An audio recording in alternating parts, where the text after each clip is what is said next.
नाच में आई है लड़की तो स्वागत कौन करेगा, भिंडा में बैठी है लड़की तो मोहब्बत कौन करेगा। आप सुनिए।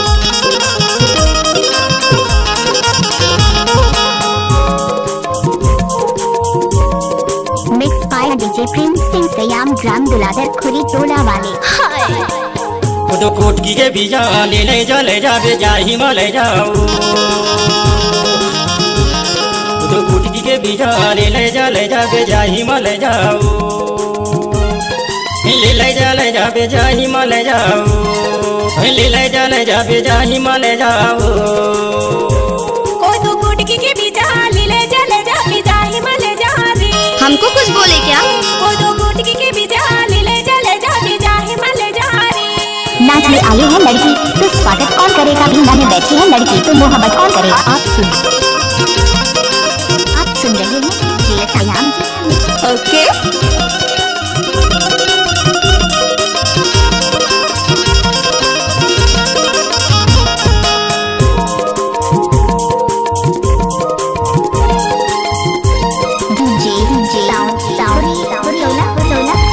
कांगुन को खिचड़ी खावाते डोगरी मड़िया को भाता मगा।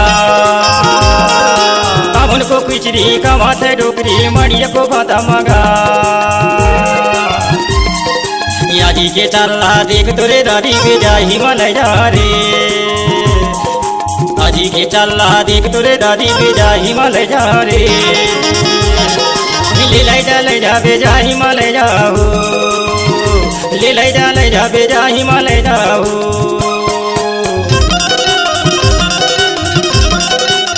Mix by DJ Prince Singh Sayam ग्राम दुलाधर खुरी टोला वाले।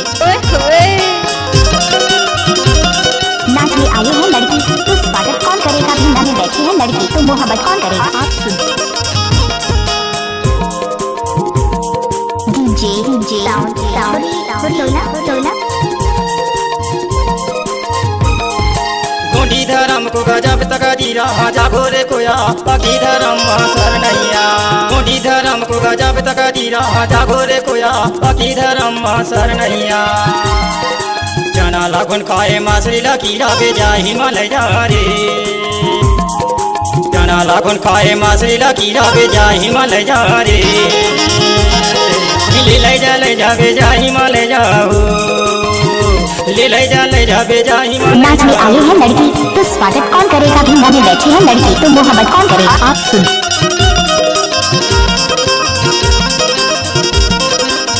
सुन रहे हैं ये सयाम जी। ओके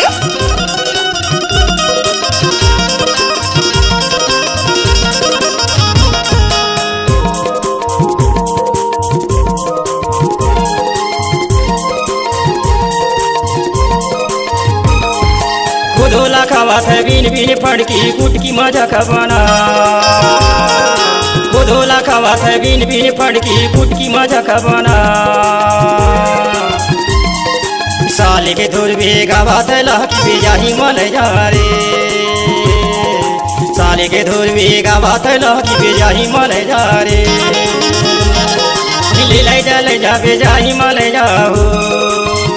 ले जा बेजा हिमालय जाओ। तो कोटकी के बीजा ले जा बेजा हिमालय जाओ।